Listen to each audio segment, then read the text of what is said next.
Assalamualaikum warahmatullahi wabarakatuh. Bismillahirrahmanirrahim. Alhamdulillahilladzi arsala rasulahu bil huda wa dinil haqq liyudhhirahu 'alad dini kullihi wa kafaa billahi shahida. Asyhadu an la ilaha illallah wahdahu la syarika lah wa asyhadu anna sayyidana Muhammadan abduhu wa rasuluh. Arsalahu Allahu rahmatan lil alamin basyiran wa nadhira wa da'iyan ila Allah bi idnihi wa sirajan munira. Wassalatu wassalamul atammanil akmalan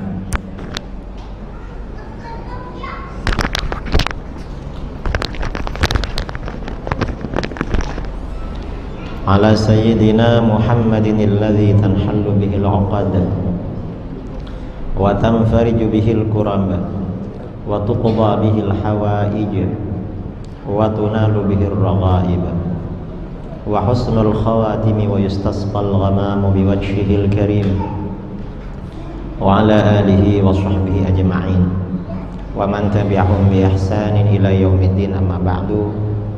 Para alim ulama, para asatidz yang saya muliakan dan saya hormati, wabil khusus Al-Ustaz Al-Fadil, Ustaz Al-Nuf, Ustaz-Ustaz yang lain yang tidak bisa saya sebutkan namanya satu persatu, jajaran pengurus takmir masjid Nurul Yaqin, yang juga saya hormati saudara imam dan para jamaah kaum muslimin dan muslimat jamaah sholat zuhur yang saya hormati.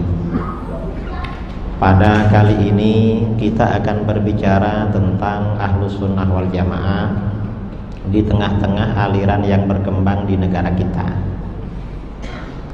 Islam masuk kepada bangsa kita, bangsa Indonesia, adalah Islam Ahlus Sunnah wal Jamaah. Sejak dulu fikihnya Syafi'i, akidahnya Asy'ari, wujud qidam baqa, dan orang-orangnya sufi, cinta ilmu tasawuf. Karena cinta ilmu tasawuf, maka banyak acara zikir-zikir. Ini tanda-tandanya orang sufi senang berzikir. Ada tahlilan, ada yasinan, ada manaqib, ada istighatsah, ada ya macam-macam lah. Itu ciri-ciri umat Islam Ahlus Sunnah wal Jamaah di kalangan bangsa kita, bangsa Melayu, bangsa Indonesia. Ini Islam Ahlus Sunnah wal Jamaah. Kemudian kira-kira sekitar 150 tahun yang lalu, aliran-aliran lain mulai masuk. Syiah masuk ke Indonesia melalui kerjasama dengan Belanda. Syiah ini masuknya kerjasama dengan Belanda. Wahabi masuk ke Indonesia. Begitu Wahabi masuk, meletus yang namanya Perang Padri di Sumatera Barat, dekat sini. Kemudian lama-lama ya di era modern ini Hizbut Tahrir masuk ke negara kita. Juga berbeda dengan Ahlus Sunnah wal Jamaah. Liberalisme, pluralisme, liberal juga masuk ke negara kita. Pemikiran yang sama sekali berbeda dengan Ahlus Sunnah wal Jamaah. Nah, ini sebenarnya bagaimana ini bisa masuk? Ada sebuah hadis ya yang diriwayatkan oleh para ulama, Imam Abu Dawud, Imam Ibnu Majah, dari Sayyidina Abu Dzar Al-Ghifari radhiyallahu an. Rasulullah shallallahu alaihi wasallam bersabda, "Salasun la yaghillu alaihinna qalbul abdil mu'min." Ada 3 perkara yang tidak akan terpeleset di atasnya hati seorang mukmin. Ada 3 perkara yang tidak akan tergelincir di atasnya. Artinya seorang mukmin kalau berjalan di atas 3 perkara itu, melaksanakan 3 perkara itu, hatinya dijaga oleh Allah, tidak tergelincir, tidak tersesat. Karena selain Ahlus Sunnah ini kan aliran sesat, Syiah sesat, Wahabi sesat, liberal sesat, HTI sesat. Nah, hati seorang mukmin oleh Allah akan dijaga dari kesesatan. Syaratnya 3 perkara dijaga. Apa? Yang pertama, ikhlasul amali lillah. Ikhlas dalam beramal karena Allah. Apa yang kita lakukan semata-mata karena Allah, bukan karena apa. Nah, ikhlas itu kata para ulama, Syekhul Islam Zakaria Al-Ansari dalam kitabnya Ihkamud Dilalah mengatakan, ikhlas itu ada 3 tingkatan. Ada kelas-kelasnya ya. Jadi anak sekolah itu ada kelasnya. Kemudian orang jadi guru ada pangkatnya. Orang jadi polisi ada pangkatnya. Jadi tentara ada pangkatnya. Loh, orang ikhlas itu juga ada kelas-kelasnya. Kita perhatikan, kira-kira kita kelas berapa ikhlas itu? Ikhlas yang paling tinggi, ikhlasnya para kekasih Allah, beribadah, bertakwa, taat kepada Allah, tidak karena mengharapkan masuk surga, bukan karena takut neraka, tetapi semata-mata karena ibadah kepada Allah. Ini ikhlas kelas yang paling tinggi. Artinya apa? Seandainya Allah tidak menjanjikan surga, tidak menakut-nakuti neraka, orang ini masih beribadah. Mengapa? Dia beribadah semata-mata cinta, semata-mata takzim kepada Allah. Ini ikhlasnya para aulia. Jadi ikhlasnya para kekasih Allah, para nabi, para rasul, para nabi, para aulia. Ini ikhlas yang kelas pertama. Ini ikhlas paling kuat. Ini yang pertama. Yang kedua, ada ikhlas lagi di bawahnya. Ada orang beribadah, bertakwa, beramal soleh, meninggalkan maksiat. Orang ini karena ingin masuk surga dan karena takut neraka. Di dunia dia tidak mikir, yang penting di akhirat. Ini ikhlas kelas 2. Ini kata para ulama disebut dengan ikhlasut tujar. Ikhlasnya para pedagang. Kita pergi ke toko beli barang, berapa harganya? 10.000. Kita kasih uang 10.000, kita dapat barang. Yang jualan ikhlas, ngasih barang ini pada kita. Mengapa ikhlas? Karena dapat uang kita. Ini ikhlas kelas 2, harapannya di akhirat. Nah, ini di bawahnya kelas yang pertama tadi. Mengapa? Karena dia bertakwa, beribadah karena ingin imbalan.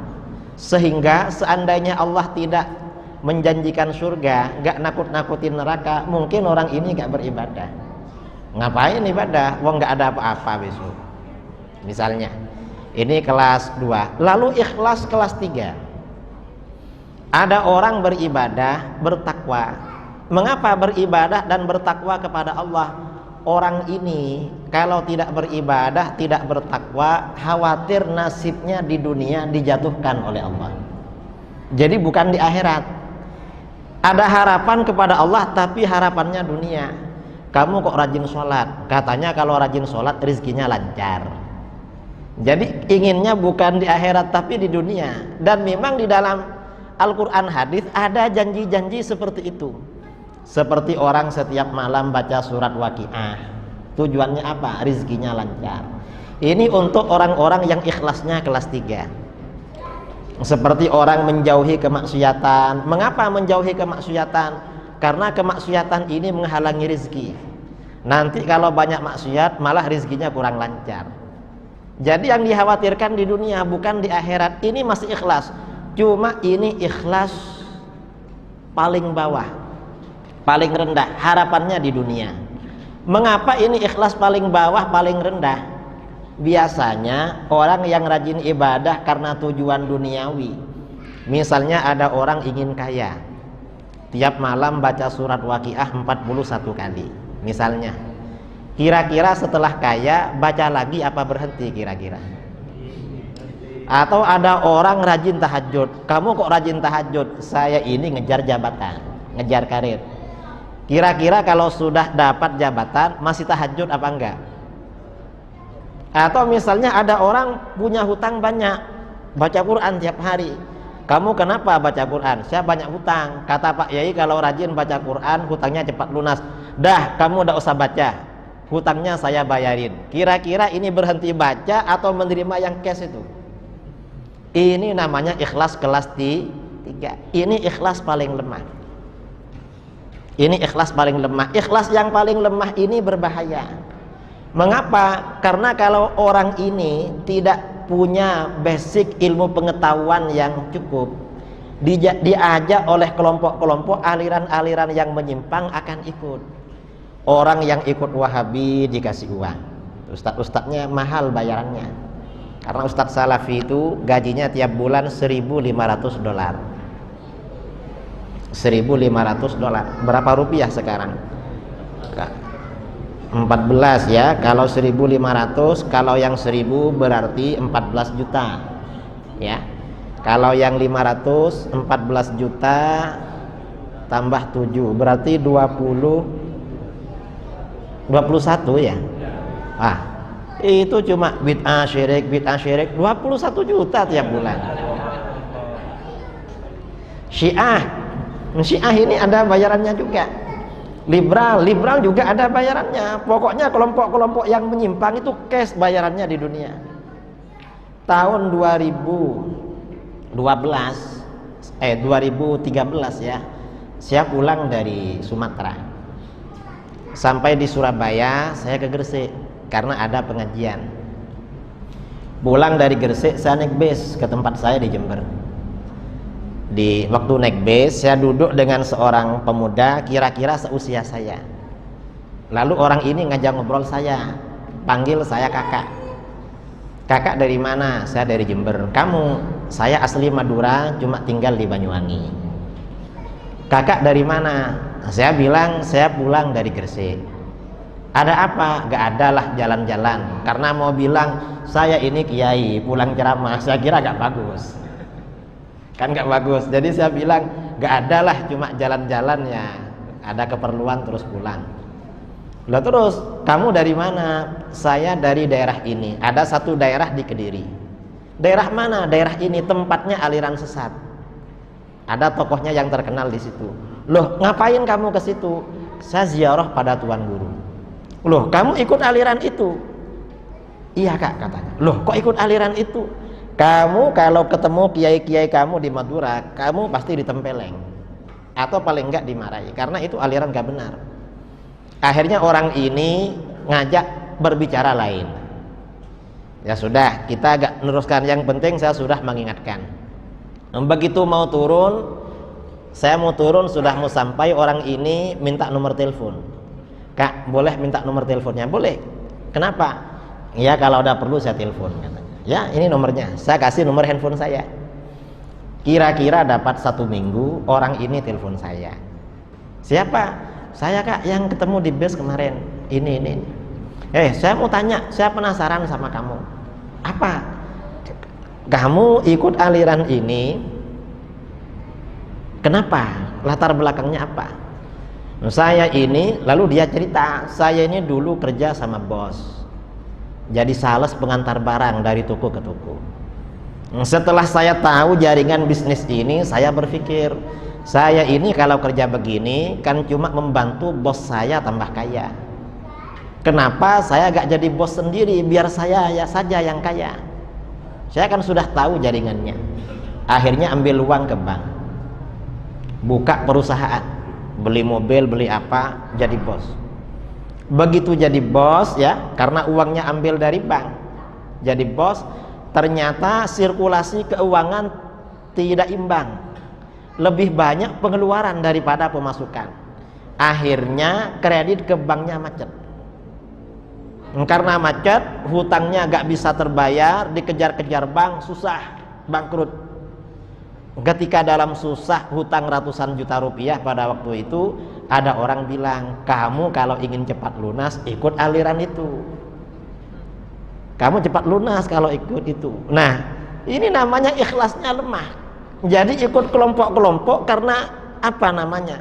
Ikut suatu aliran keagamaan, tapi tujuannya di dunia, bukan karena akhirat. Ini menunjukkan kalau hatinya lemah, keimanannya lemah. Terus akhirnya saya ikut itu. Lah, ya apa sekarang? Kamu kan sudah ikut itu. Iya. Sudah lunas apa enggak hutangnya? Ya itu, saya sudah lama ikut gak lunas-lunas, malah tambah banyak katanya. Ya makanya kamu keluar aja dari situ, itu gak ada gunanya. Bukan gitu solusinya. Orang punya masalah itu, kamu nambah masalah. Akhirnya telepon ditutup. Kira-kira dapat 2 bulan, orang ini telepon saya lagi. Karena nelpon saya tanya lagi, ya apa, kamu masih ikut aliran itu? Enggak, saya dah keluar, kata. Loh kenapa keluar? Loh katanya disuruh keluar. Ya keluar, katanya. Wong bukan solusi, malah tambah sumpek, katanya. Akhirnya saya keluar. Akhirnya lama-lama datang ke rumah saya, minta caranya gimana, nasihat. Saya kasih, kamu baca ini, insyaallah lah barangkali segera lunas. Setelah itu pulang, sampai sekarang nggak nelpon lagi. Ya nggak tahu apa handphonenya sudah dijual atau hilang atau sudah sukses lupa lagi, begitu. Kita kan nggak tahu. Nah ini artinya apa? Ikhlas itu penting. Jadi orang ikut kelompok apapun semata-mata harus karena Allah, jangan karena kepentingan duniawi. Dan aliran-aliran yang menyimpang itu memang cash, kontan bayarannya. Tapi itu bahaya, karena itu namanya tidak ikhlas. Ikhlas itu penting. Dan ikhlas ini semuanya tergantung pada sekuat apa iman kita kepada Allah. Kalau orang itu imannya kuat kepada Allah, bahwa rizki yang akan kita dapat, apapun yang akan kita peroleh, sudah ada ketentuannya dari Allah. 50.000 tahun sebelum langit dan bumi diciptakan, pikiran gak akan kemana-mana, gak akan macam-macam. Karena apapun yang akan kita terima itu sudah ditakdirkan oleh Allah. Masalahnya kita ini sabar apa enggak? Kalau kita ini sabar, sesuatu itu akan sampai pada kita secara halal. Tapi kalau gak sabar, kita akan memaksakan melampaui apa yang ditentukan oleh Allah. Akhirnya yang kita dapat adalah perkara haram. Ini contoh di dalam kitab Imam Ghazali bercerita. Suatu ketika Sayyidina Ali bin Abi Thalib akan pergi sholat naik onta. Sampai di depan masjid, ontanya dititipkan kepada seorang pemuda. Tolong onta saya dipegang, saya mau sholat.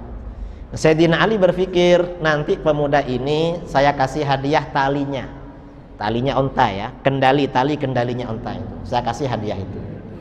Sudah sholat. Habis sholat, begitu keluar dari masjid, ternyata pemuda yang jaga ontanya sudah gak ada. Loh, mana yang jaga? Gak ada.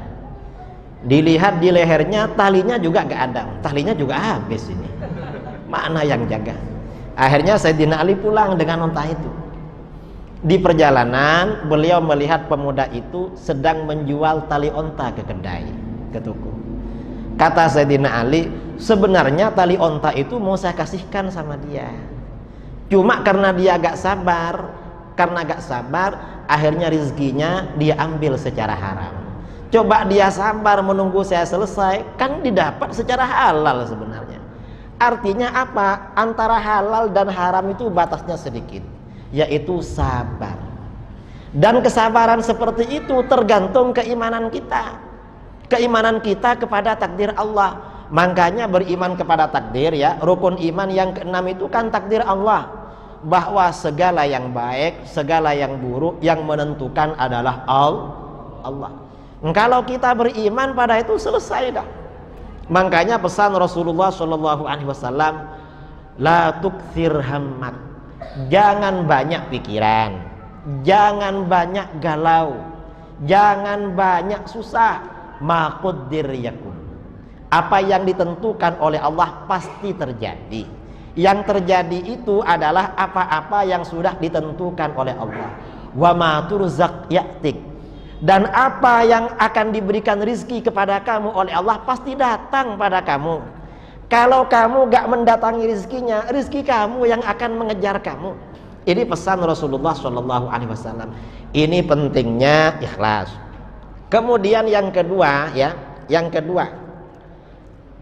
wan nasihah liwaliyil amri, orang itu agar hatinya dijaga oleh Allah. Saya sambil lihat jam karena kata Ustadz tadi 20 menit. Ini baru 10 menit lewat berapa ini? Lewat 10. Yang kedua, wan nasihah liwaliyil amri, berbuat baik kepada pemimpin. Pemimpin itu siapa? Kalau di dalam agama, pemimpin itu adalah para ulama, para guru kita. Berbuat baik kepada para ulama itu artinya apa? Pertama, kita meyakini bahwa para ulama itu derajatnya lebih tinggi daripada orang biasa. Itu para ulama. Mengapa? Allah berfirman, yarfa'illahu alladzina amanu minkum walladzina utul ilma darajat. Allah mengangkat orang-orang yang beriman di antara kamu dan orang-orang yang diberikan ilmu pengetahuan agama di antara kamu beberapa derajat. Jadi para ulama ini derajatnya di atas kita. Orang itu kalau pangkatnya lebih tinggi, jangankan di sisi Allah ya, di dunia, orang ini kalau pangkatnya lebih tinggi, biasanya gajinya atau apa yang dia dapat lebih istimewa, lebih banyak. Betul? Betul kan? Kalau misalnya ada undangan ceramah, ada undangan tahlil atau walimah, orang yang bukan ulama datang duluan, lalu saya diundang ceramah datang belakangan, kira-kira yang dimakan lebih enak saya apa sampean? Padahal datangnya terlambat. Nanti kalau pulang, kira-kira kuenya berkatnya lebih banyak siapa? Beda kan? Padahal di dunia, di sisi Allah juga begitu. Orang sekelas Imam Syafi'i, Imam Nawawi, Imam Suyuti, Imam Ibnu Hajar, Imam Ar-Ramli, sholat sunat 2 rakaat. Kita sholat mulai isya sampai subuh, pahalanya lebih banyak beliau. Mengapa? Karena beliau ulama. Ulama ini kalau beliau ini bangun, yang dipikirin umat terus. Gimana umat ini ngerti agama, gimana umat ini akidahnya benar, yang dipikirkan seperti itu. Kita begitu bangun yang dipikirin apa? Gini kerja di mana ini? Cari uang gimana? Gak mikir pada orang. Jadi beda, kelasnya ini beda para ulama. Ini yang pertama. Jadi para ulama ini memang derajatnya lebih tinggi. Karena para ulama ini lebih tinggi, kita wajib takzim kepada para ulama.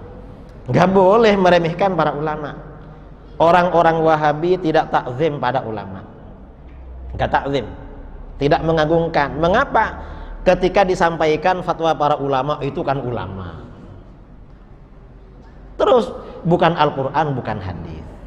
Ini orang Wahabi. Ya memang ulama bukan Al-Quran, bukan hadis, tapi yang disampaikan kan dari Al-Quran dan hadis. Kalau para ulama itu, apalagi liberal tambah gak mau sama ulama, itu kan manusia, bukan nabi. Lah terus bisa salah bisa benar. Seperti saya, ya gak sama. Kalau para ulama bisa salah bisa benar, kalau kamu salah terus. Mestinya kan begitu. Ini mereka ini gak mau pada otoritas ulama karena ingin meningkatkan dirinya setara dengan para ulama. Loh gak boleh seperti itu. Ulama ini oleh Allah derajatnya ditinggikan, kita gak boleh merendah-rendahkan. Ini yang pertama. Yang kedua, karena para ulama ini derajatnya tinggi, kita wajib beriktikad bahwa dalam urusan agama kita ini wajib merujuk kepada para ulama. Gak boleh berfatwa sendiri. Gak boleh. Mengapa? Kalau para ulama berfatwa, fatwanya benar dapat 2 pahala, fatwanya salah dapat 1 pahala. Kalau bukan ulama, misalnya penyanyi atau artis ya, lalu karena bertaubat atau hijrah lalu menjadi ustad, ditanya berfatwa, fatwanya benar dapat dosa, fatwanya salah dosanya 2 kali lipat. Mengapa? Dia sendiri sesat, menyesatkan orang lagi. Ini kalau bukan ulama. Gak boleh mengulamakan diri. Saya saja kalau ditanya hukum oleh orang-orang, telepon, Pak Kiai ini hukumnya gimana? Tunggu, saya lihat dulu. Setengah jam lagi telepon lagi, saya buka di kitab. Kalau benar-benar tidak ingat, kalau ingatan hanya 75%, apalagi 50%. Mengapa? Kalau ditanya hukum seorang ustadz lalu hanya pakai asumsi-asumsi, walaupun benar berdosa. Kalau cuma sekelas ustadz, bukan ulama seperti dulu, apalagi salah. Karena beda dengan ulama. Makanya di dalam beragama, umat Islam itu wajib punya guru. Wajib. Gak boleh gak punya guru. Otodidak di dalam agama gak boleh. harus punya guru. Karena punya guru ini hukumnya wajib di dalam beragama. Kata para ulama, umat Islam wajib bermadhab. Kita dari dulu sampai sekarang bermadhab Syafi'i. Kalau madhab-madhab yang lain, Wahabi tidak bermadhab, Syiah gak jelas madhabnya, terputus. HTI juga gak jelas, terputus. Apalagi liberal. Kita ini wajib bermadhab. Mengapa wajib bermadhab? Kalau bermadhab ini menjaga sistem hubungan kita selaku murid dengan guru-guru kita. Kalau diumpamakan silsilah nasab, kita ini ada orang tuanya, nasab ya. Orang itu anaknya siapa, bin, jelas kalau bermadhab. Kalau gak bermadhab, ayahnya gak ketemu. Loh kok gak ketemu? Mungkin dapat dari kebun. Ini kalau gak punyanya. Ini yang kedua. Yang ketiga ya, agar hatinya ini dijaga oleh Allah dari kesesatan. Waluzumu jama'atil muslimin, menjaga kebersamaan dengan kaum muslimin, menjaga kekompakan, kerukunan dengan kaum muslimin. Menjaga, maksud menjaga kebersamaan dan kekompakan dengan kaum muslimin, jangan mudah berbeda dengan mereka. Jangan melakukan hal-hal yang menimbulkan perpecahan atau gak disukai oleh kaum muslimin. Makanya para ulama dulu dalam rangka menjaga kebersamaan, kesatuan kaum muslimin, manhaj ulama dulu, apabila di satu daerah mazhab ahlus sunnah itu sudah kokoh, itu tidak boleh mengajarkan mazhab lain di daerah itu. Mengapa? Akan menimbulkan perpecahan.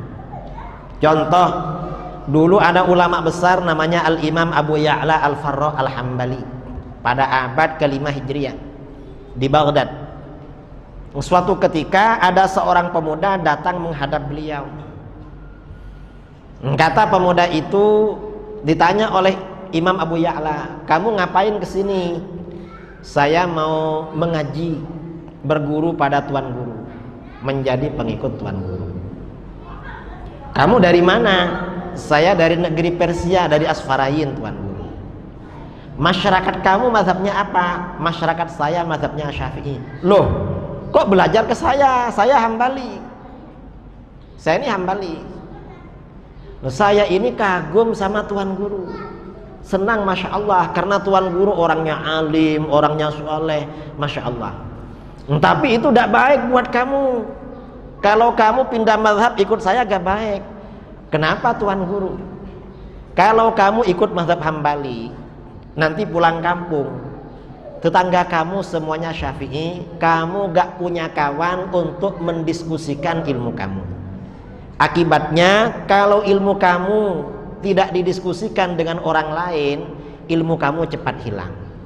Itu yang pertama. Yang kedua, kalau kamu pulang kampung, mazhabnya berbeda dengan masyarakat setempat, kamu akan dimusuhi sama mereka. Karena orang tuh cenderung memusuhi orang yang berbeda. Itu gak boleh, kamu menimbulkan fitnah namanya. Gak boleh. "Tapi saya ini sudah cinta pada tuan guru, gimana ini?" "Oh, kamu gak perlu khawatir.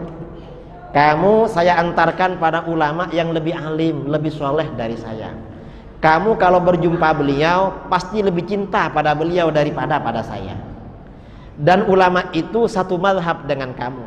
Akhirnya anak muda ini oleh Imam Abu Ya'la diantarkan kepada Al-Imam Abu Ishaq Ash-Shirazi, pengarang kitab Al-Muhadzab. Suruh berguru kepada beliau. Nah, ini artinya apa? Menyebarkan mazhab baru sesama ahlus sunnah. Di tempat yang memang sudah kokoh satu mazhab, itu tidak boleh oleh ulama dulu. Mengapa? Akan menimbulkan perpecahan. Dan itu gak boleh. Itu gak boleh menimbulkan perpecahan sama umat Islam. Apalagi yang disebarkan mazhab sesat Wahabi. Wah, itu gak boleh itu. Syiah gak boleh, nanti akan gaduh. Seperti yang terjadi di Madura. Akhirnya orang-orang Syiah itu dibakar, diusir dari kampung. Lalu ada juga di daerah lain ya orang-orang Wahabi diusir. Indonesia. Mengapa? Karena menimbulkan fitnah. Itu gak boleh. Umat Islam ini kalau bertengkar dengan saudaranya, umat Islam dirugikan. Yang diuntungkan adalah musuh-musuh Islam. kalau umat Islam ini dirugikan, akhirnya pelajaran ilmu agama terhenti. Mestinya ceramah tentang wudhu, tentang sholat, akhirnya ceramah tentang tahlil. Padahal masyarakat cara wudhunya belum betul. Ini banyak masyarakat, ustadz-ustadz asyik ceramah masalah khilafiyah, masyarakatnya wudhunya masih belum sempurna, sholatnya juga belum sempurna. Ini gara-gara aliran-aliran baru ini. Nah, umat Islam ya, umat Islam, seseorang itu akan dijaga hatinya oleh Allah apabila menjaga kebersamaan, tidak menimbulkan perpecahan. Dan biasanya orang yang dapat menimbulkan fitnah, melakukan hal-hal yang menimbulkan perpecahan, itu biasanya pada akhirnya atau memang sejak awal mengikuti aliran-aliran yang tidak benar. Hatinya benar-benar tergelincir sesuai dengan pesan baginda Rasulullah SAW tadi. Lalu kata Rasulullah, fa inna da'watahum tuhitu min waraihim, karena sesungguhnya doa kaum muslimin menaungi dari belakang mereka.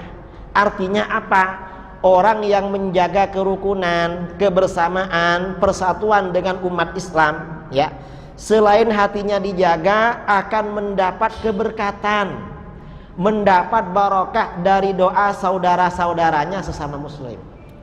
Tapi orang yang tidak menjaga kebersamaan gak akan dapat barokah doa saudaranya. Umat Islam itu antara yang satu dengan yang lain saling mendoakan. Kapan?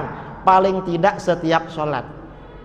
Kita ini kalau sholat ketika tahiyat, assalamu alayka ayyuhan nabi, salam penghormatan semoga dicurahkan kepada engkau wahai nabi.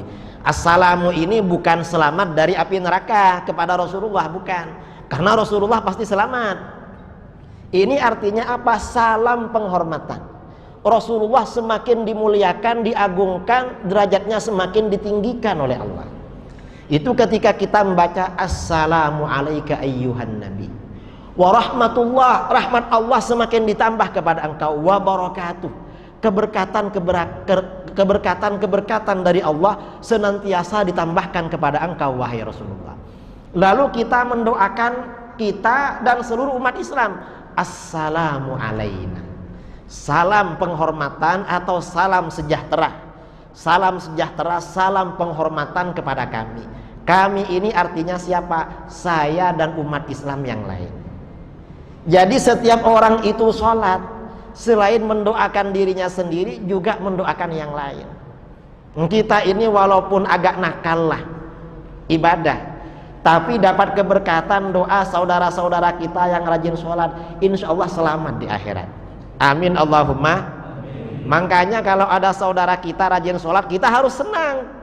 Mengapa? Itu juga mendoakan saya itu juga mendoakan kita. Makanya orang kalau meninggalkan sholat fardu ya 5 waktu, itu wajib dibunuh. Suruh bertaubat kalau tidak dibunuh. Mengapa? Karena kalau tidak sholat, dia punya hutang kepada seluruh umat Islam. Dia punya hutang doa pada mereka. Selain kewajibannya pada Allah, punya hutang. Kita ini kan memang harus saling mendoakan di dalam sholat. Ini doa di dalam sholat.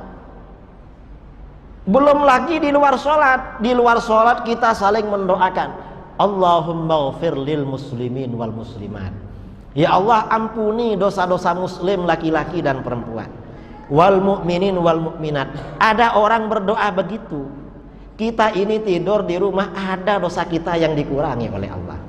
Kenapa dikurangi? Lah itu orang muslim berdoa untuk seluruh orang Islam. Nah, kapan kita mendapat barokah doa saudara-saudara kita? Apabila kita senantiasa menjaga kerukunan, kebersamaan dengan kaum muslimin. Menjaga kerukunan, kebersamaan, kekompakan dengan kaum muslimin apabila kita konsisten di dalam akidah Ahlus Sunnah wal Jamaah, itu syaratnya.